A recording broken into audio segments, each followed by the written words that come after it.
The Adventures of the Saint, starring Vincent Price.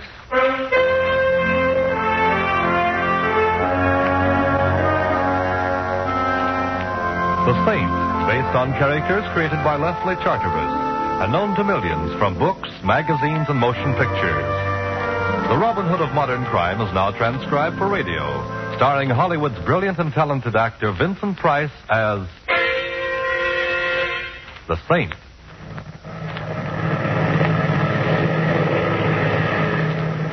Anything wrong, Captain? Nothing serious, Mr. Templar. Just coming down here for a check. Go on just as soon as we can. Oh, and where is here? Headstone, New Mexico.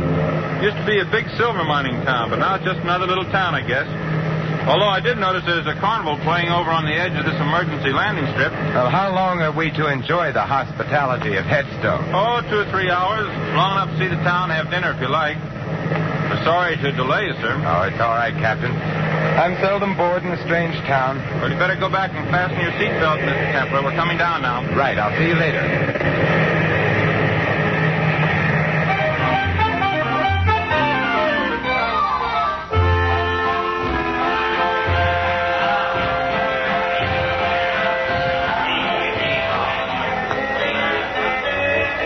Well, good evening, Saint. You know me?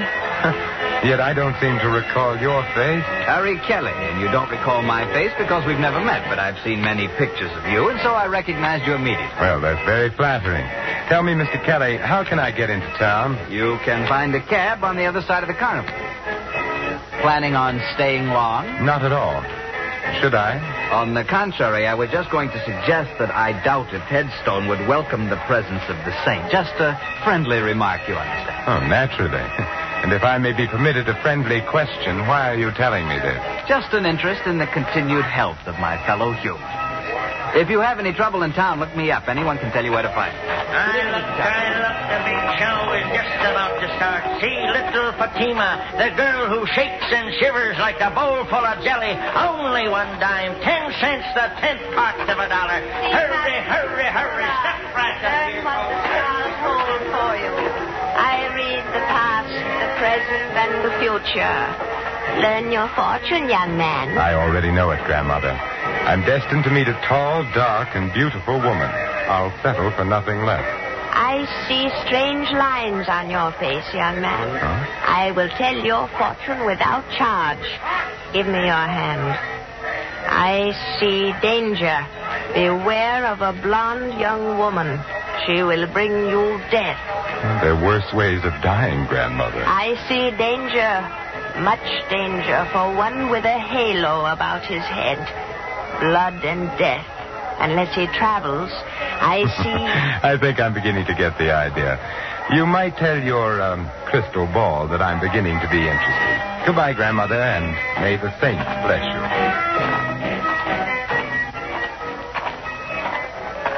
Taxi, mister? Oh, thank you. Say, do you suppose you can drive me somewhere that serves a good dinner? Sure.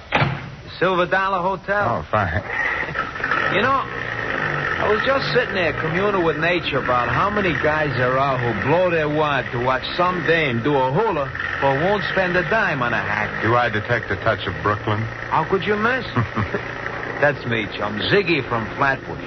I used to drive a hack in Brooklyn. Now I own the only hack in Headstone. It's light, huh? You know, I ain't seen a Brooklyn Bridge for 10 years since I come out here for my health. Like I always say, it's a smart man who knows when it's healthy to get out of town. Meaning what? Does everything have to mean something? Me, I mind my own business. I stay healthy. That's why I'm living in Headstone instead of under one. I see. But if you didn't mind your own business, I suppose you'd give me some advice about leaving Headstone. Is that it? No advice, man. That's part of minding my own business. Headstone is a great place for strangers to visit, if they paid up their insurance.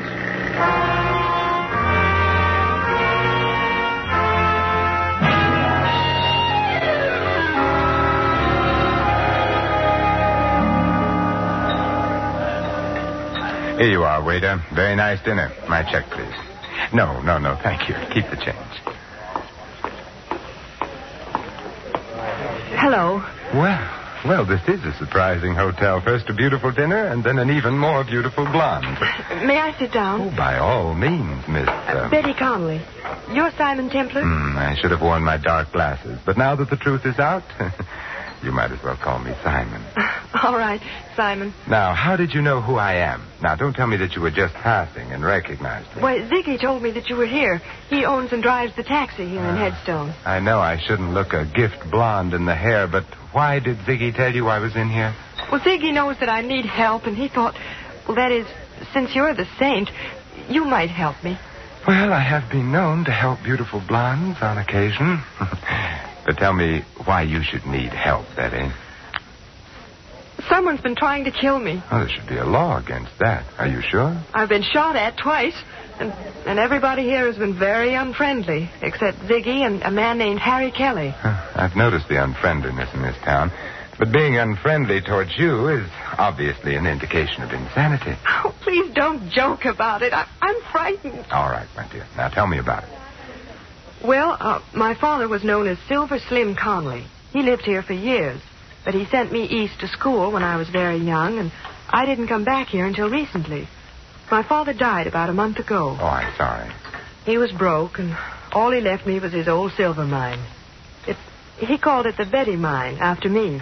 And I take it somebody wants the mine. No, the mine is completely worthless. There hasn't been any silver in it for years. But, my dear, you were shot at twice. Have you any idea who did the shooting? No, but it might be the same man who told me to get out of town. Oh, who? Mike McCarthy. Ziggy says he's an eastern gangster who's been living out here for several months. Will you help me, Mr. Simon? Well, I've never been able to say no to a pretty girl. You mentioned a man named Harry Kelly before. Just who is he? He knew my father. He's been very friendly to me, although he thought I ought to leave town, too. I've met Mr. Kelly, and he intrigues me very much. I think we'll go see him. All right. Oh, just a minute. There was some red dust on your coat. Oh, thank you. Ziggy apparently doesn't get enough passengers to keep his cab dusted. Did you say Ziggy was parked outside in his chariot? Mm-hmm. He was when I came in. Oh, there he is. Yes, looking exactly as if he were back in Brooklyn. Ziggy! Oh, so she found you, huh? Thanks to your bird dogging, which I must admit in this case has done much to overcome any natural prejudice against cab drivers that I might have. Say, do you know where Harry Kelly lives? Sure. And let's go then. Huh? Hey, don't you ever clean out this hack? What's all this dust? Well, who knows? Maybe it was that redhead that hired me yesterday. So she had dandruff. Ziggy, you missed your calling. You're as funny as an undertaker. Well, now, Ziggy, I don't suppose you'd care to tell me why you warned me to get out of Headstone. Got me all wrong, Saint. I wasn't warning you. I was just talking about myself. And I don't suppose you'd care to tell me why somebody took pot shots at Miss Connelly here and told her to get out of town, too. Me, I don't know nothing. Like I was telling you, Saint, I mind my own business. Maybe you stay ignorant that way, but it's healthier, and I like it like that. Well, in that case, why did you send Miss Connelly in to see me? Well, like you can see, she's a pretty little pigeon. She needs to know some guy who'll help her. Now, it ain't no secret that the saint goes around mixing in other people's business, so I tell her to see you. And who told you I was the saint? I got eyes in my head, ain't I? Like I said, I used to hack in Brooklyn. I got around. What about this Mike McCarthy? Strictly smart money, Saint. Huh? A lot of guys have crossed his path once, if you get what I mean. What about Harry Kelly? Local stuff. A nice schmo, but no more. You're doing all right for a guy that doesn't know anything. You got me wrong, pal. Ziggy, he looks people over, but he don't see nothing except one guy is tough, another guy is a schmo, and maybe another guy is too nosy. I really don't think we should try to involve Ziggy, Simon. He's been very nice as it is. Yeah, she's got something, pal. I ain't really equipped for it because the way you're headed, only a saint could feel at home.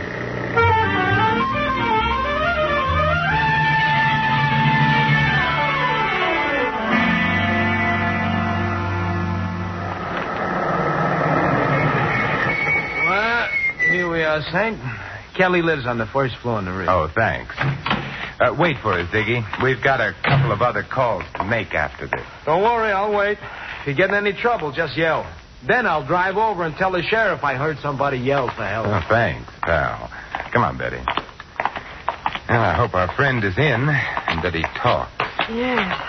Strange. Harry telling you to come and see him if you had any trouble. If he had any connection with me, then why hasn't he said something to me? Well, he sounded to me like a cautious man. Maybe he did know something, but didn't want to say anything unless he felt sure something was going to be done. Well, we'll soon know. Yes, who is it? Simon Templar. Oh, the saint. Just a minute. Those shots were in that room. This is no time for conversation, darling. We're going in. Oh, but... Like this. Kelly. Oh, Simon. Kelly. Kelly, this is Simon Templar. Saint? Yes, Kelly, the saint. Who shot you? The window. Saint.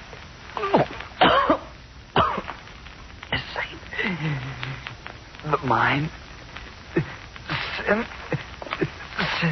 Kelly. Well, Betty, he isn't going to tell us anything now. His killer did a very thorough job. Window open. Must have shot from here. There's a shell on the fireplace. But what was he saying? Sounded like sin. Come on, Betty. We're going to spread a little saintliness. And I think I know where to begin.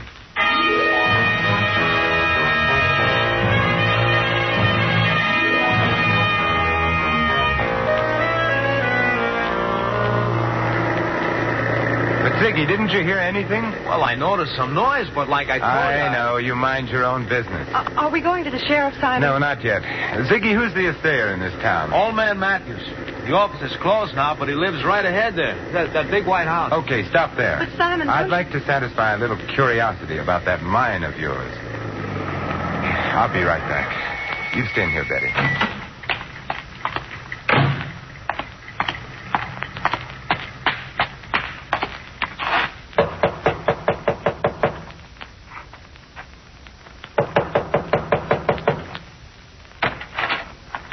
What do you want? Mr. Matthews. Who else should be here? It's my house, ain't it? What do you want? My name is Simon Templar. I wanted to ask you if you know the Connelly silver mine. I know every mine within 200 miles of here, young fella. Hey, ain't that Betty Connelly sitting up there in that taxi? Yes. Then why can't she tell you about the mine? She owns it. Well, she has told me, but I just wanted to check about the possibility of a mistake. How much silver would you say there was in the Connelly mine? About enough to put in your eye and still leave room for your finger? Couldn't there be a hidden vein in it? Nope. There ain't been enough silver around here to make a dime for years and years. Could there be anything else of value in it? Mud and water, if you call that valuable. You sure? Of course I'm sure. Young fella, I've been here man and boy for 70 years, and I ain't got no time to stand around answering darn fool questions. Goodbye. Well, goodbye.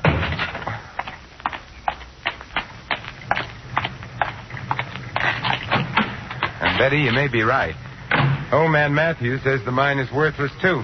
So, Ziggy, take us to see Mike McCarthy. Are you sure you want to go there, Saint? If I was you, I'd get on that plane. It's leaving pretty soon. No, Ziggy, I've decided not to leave Headstone just yet. Later you can drive me over to Albuquerque, and I'll take the chief the rest of the way. Okay, chum, it's your funeral.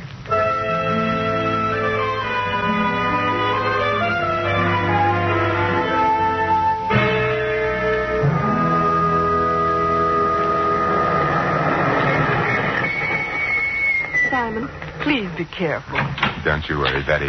The Halo Wearers Benevolent Association would be very upset if anything happened to me. I'll be right out.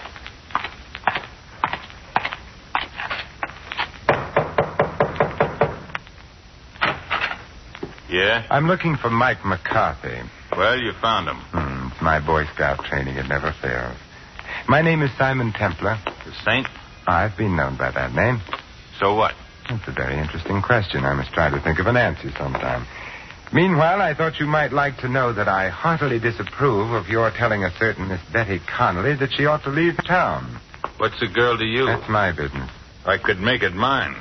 And if I do, your halo's going to slip down and start choking you. I thought bullets were more in your line. Meaning what? Meaning the shots fired at Miss Connelly and a little gunning job only a few minutes ago. I didn't do any gunning.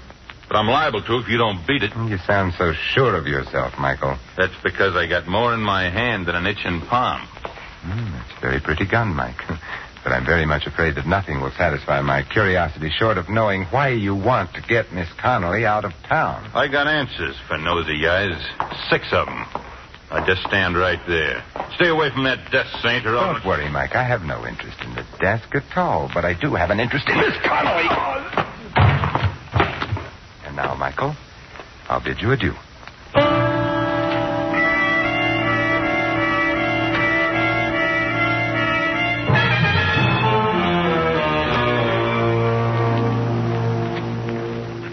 What happened, Simon? Oh, not much, I'm afraid. The conversation was just getting interesting when Mike had a sudden attack of dropsy. That's funny. I never heard of him being sick. Oh, that's because you mind your own business, Ziggy, like you told me. Betty, where is that silver mine of yours? About 2 miles out of town. Is there any place in town where we can rent a car? Well, why, I have a car. Why? I feel a prospecting urge coming over me. Ziggy, take us to Miss Connelly's car, and then we can dispense with your valuable service. What's wrong with my car? Nothing, Ziggy. It's just that I don't like people looking over my shoulder, especially when I visit a lonely mine in the company of a beautiful girl.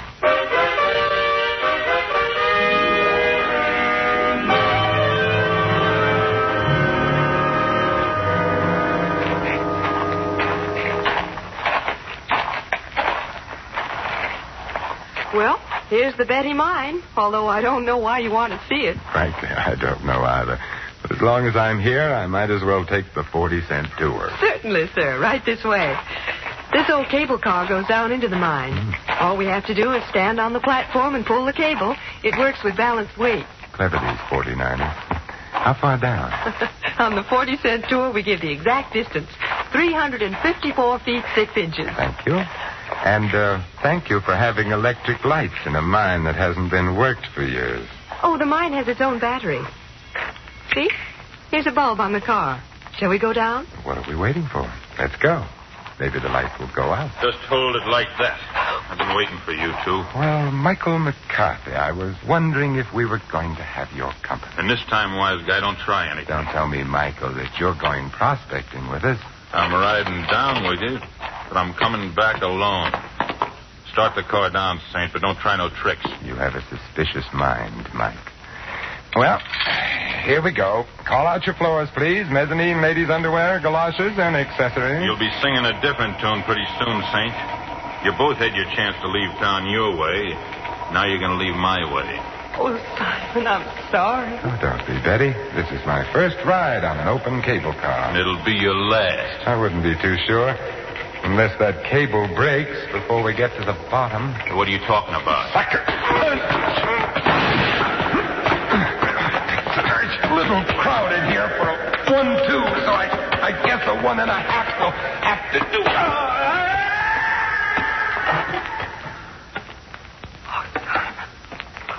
How terrible. There now, Betty. It's all right. Oh, but Simon, it could have been you. He almost knocked you off the platform, too. Yeah, it was the padded shoulders in my coat. I felt them hit the side. Oh, look at your shoulders. They're covered with dirt from the sides of the shaft. Yeah. Huh. It's red dirt. Wait a minute. Well, we can go back up, Betty. Mike doesn't need our help, and I don't need anybody to answer questions anymore.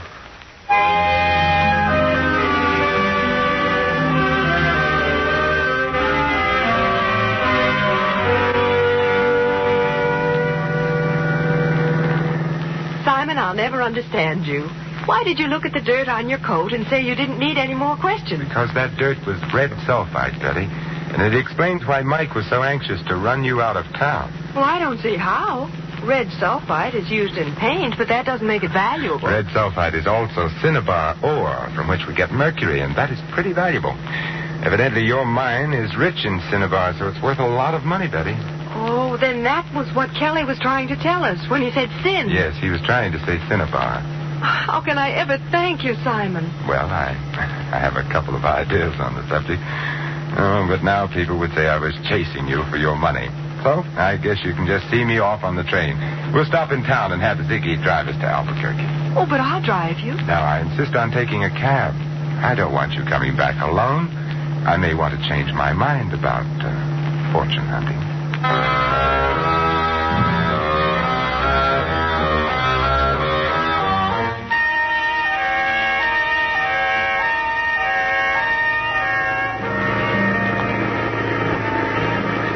Well, like I said, Saint, I'm glad to see you leaving. This town is just funny about strangers. But hadn't you ought to take Miss Connelly with you? But she doesn't have to go now, Ziggy, and besides, she's rich. She's what? Yes, Ziggy, we found out that Dad's mine is valuable after all. You mean you found silver in it? No, mercury. Oh, the stuff they put in thermometers? That's the stuff, Ziggy. But it's used for a lot of other things, particularly in wartime, and it's worth a lot of money. Oh, what do you know? So that's why Mike was trying to make you leave. Huh? That's it. Well, did you stop and tell the sheriff? We didn't have time, but I'll see him when we go back. Oh, that's pretty nice for you, ain't it, Betty? Oh, here we are. Just in time, too. The chief's in already. Very nice timing, Ziggy. Thanks, Betty, for keeping my forced visit to Headstone from being dull.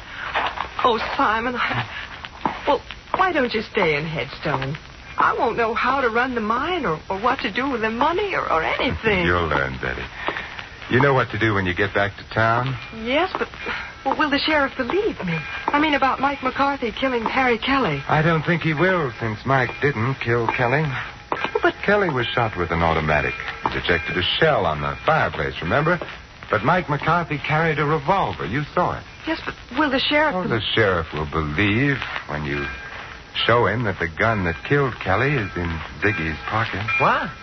What are you talking about? You knew about the cinnabar ore in the mine. You carried some of it away to be tested in your cab. And there was red dust in it, which you tried to explain with a corny gag. You're crazy. Harry Kelly had an idea what was going on, so you slipped around to the back while we were at the front door and killed him. All right, wise guy, you're so smart. What about Mike? Mike was working for you. But Simon, Ziggy told me that you were in town. Sure, he couldn't be sure that I wasn't here to break up his little scheme, so the smartest thing to do was to get us together so he could watch both of us. He thought I would use his cab, as I did, and it would be easy. But he slipped up when he sent Mike out to the mine ahead of us.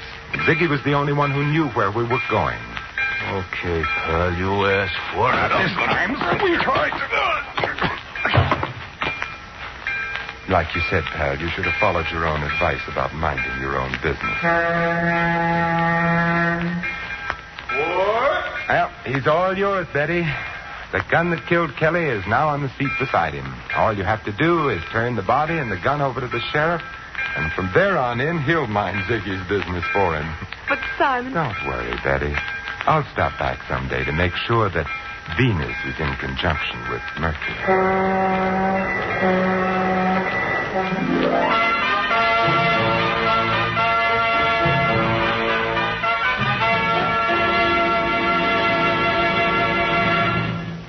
You have just heard another adventure of the Saint, the Robin Hood of modern crime.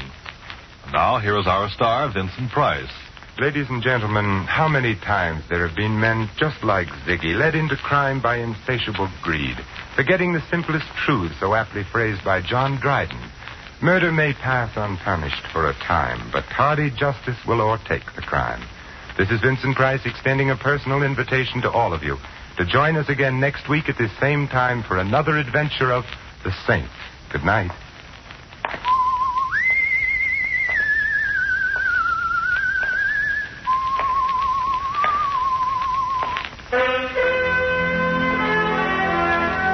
Tonight's script of The Saint was written by Michael Cramoy. Our cast included Harry Bartell, Barney Phillips, Colleen Collins, Fred Howard, and Tony Barrett. The music was composed and conducted by Harry Zimmerman. The Saint is a James L. Sapir Agency production and was transcribed and directed by Thomas A. McAvity.